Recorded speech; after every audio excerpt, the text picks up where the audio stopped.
Sa ilalim sa sa. Hala, may dadaan na truck. Hala. Saan mo ilalagay dyan yung kainin po? OM. Nagpahaan OM mo.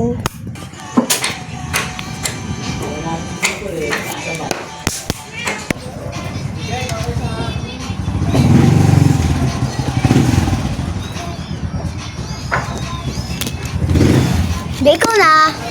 Ha! Naabala ko ng aso. Ay.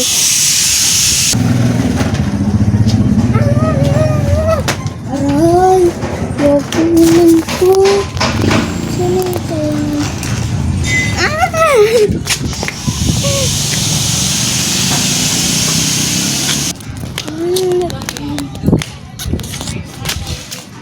Bored ka ba? Kung hindi ka naman bored, syempre, huwag mo nang gawin to. Kung bored ka naman, i-subscribe mo na ako dun. Mukhang barat. Bye-bye!